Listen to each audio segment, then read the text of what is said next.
ଜୟ ଜଗନ୍ନାଥ।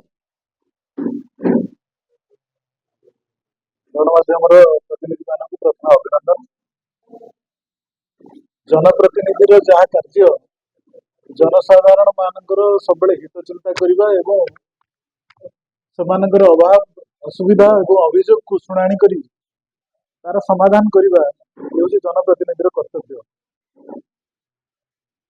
ଯଦିଓ କଂଗ୍ରେସ ଦୀର୍ଘ ଦିନ ଧରି ଶାସନରେ ନାହିଁ ଏବଂ କ୍ଷମତାରେ ନାହିଁ, କିନ୍ତୁ ଆମେ ଗୋଟେ ଅଭିନବ ପ୍ରୟାସ କଲୁ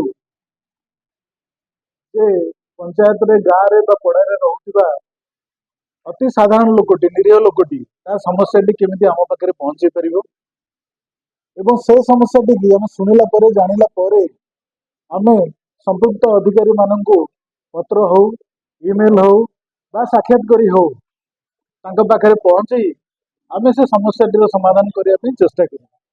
ଏହି ଉଦ୍ଦେଶ୍ୟରେ ଆମେ ସମସ୍ତଙ୍କ ପାଖରେ ପହଞ୍ଚିବା ଅସମ୍ଭବ ବା ସମସ୍ତେ ଆମ ପାଖରେ ବିଭିନ୍ନ କାରଣରୁ ପହଞ୍ଚିବା ଅସମ୍ଭବ।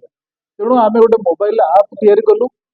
ସେ ମୋବାଇଲ ଆପର ଉଦ୍ଦେଶ୍ୟ ହେଲା ସେ ଲୋକଟି ଯେକୌଣସି ଆଣ୍ଡ୍ରଏଡ ଫୋନରୁ, ତା ନିଜ ଫୋନର କୌଣସି ଆବଶ୍ୟକତା ନାହିଁ, ଯେକୌଣସି ଆଣ୍ଡ୍ରଏଡ ଫୋନରୁ ସେ ଗୋଟେ QR କୋଡ ବା ଯେକୌଣସି ଲିଙ୍କ କ୍ଲିକ୍ କରିକିରି ଯୋଉଟାକି ଆମେ ପ୍ରଦାନ କରୁଛୁ, ଯୋଉଟା ଏଠି ଦେଖେଇଲୁ ଆମେ, ସେ QR କୋଡଟିକି ସେ ସ୍କାନ କରି ନିଜର ସମସ୍ତ ତଥ୍ୟ, ଯାହା ଅଭାବ ଅସୁବିଧା, ଯାହା ବି ଅସୁବିଧା ତା ପାଖରେ ଅଛି, ତା ଗାଁ ପୋଖରୀ ସଫା ନ ହବାଠୁ ଆରମ୍ଭ କରି ତା ଗାଁରେ ଜମିରେ ଜଳ ନିଷ୍କାସନ ନ ହବା ଠାରୁ ଆରମ୍ଭ କରି ବନ୍ୟା ଠାରୁ, ମରୁଡ଼ି ଠାରୁ ଆରମ୍ଭ କରି ଅଦିନିଆ ବର୍ଷା ଠାରୁ ଆରମ୍ଭ କରି ଯେକୌଣସି ସମସ୍ୟା, ଦିବ୍ୟାଙ୍ଗ ପିଲାର ସମସ୍ୟା ହଉ ବା ଆଜିକାଲି ନାରୀମାନଙ୍କ ପ୍ରତି ଯୋଉ ପ୍ରକାର ଅନ୍ୟାୟ ହଉଛି, ଯେକୌଣସି ସମସ୍ୟା ହଉ, ସେ ଆମକୁ ଜଣେଇ ପାରିବେ ସେ ଆପ୍ ମାଧ୍ୟମରେ।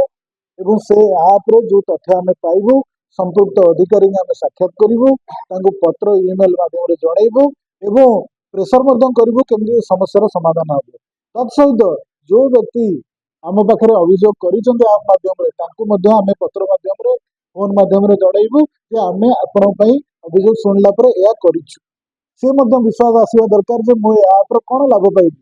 ଯଦି ସମସ୍ୟାର ସମାଧାନ ହେଲା ତ ସେ ନିଶ୍ଚିତ ଜାଣିପାରିବେ, ଯଦି ନହେଲା ମଧ୍ୟ ତାହେଲେ କାହାକୁ ଆମେ ଚିଠି ଲେଖିଛୁ, କ'ଣ ଉତ୍ତର ପାଇଛୁ, ସେ କଥା ମଧ୍ୟ ସେ ଜାଣିବାର ଅଧିକାର ଅଛି ତାଙ୍କର। ତେଣୁ ଏହି ଉଦ୍ଦେଶ୍ୟରେ ଗୋଟେ ଜନକଲ୍ୟାଣ ଉଦ୍ଦେଶ୍ୟରେ କଥା କରାଯାଇଛି। ଦଳ, ମତ, ସମ୍ପ୍ରଦାୟ ନିର୍ବିଶେଷରେ ସମସ୍ତେ ଏ ଆପ୍କୁ ବ୍ୟବହାର କରିପାରିବେ। ଏଇଟା କେବଳ ମୋର ସତ୍ୟବାଦୀ ନିର୍ବାଚନ ମଣ୍ଡଳୀ 2ଟି ଯାକ ବ୍ଲକ, ସତ୍ୟବାଦୀ ବ୍ଲକ ଏବଂ ପଳାଶ ବ୍ଲକର ଲୋକଙ୍କ ପାଇଁ ଉଦ୍ଦିଷ୍ଟ, ଅନ୍ୟମାନଙ୍କ ପାଇଁ ନୁହେଁ।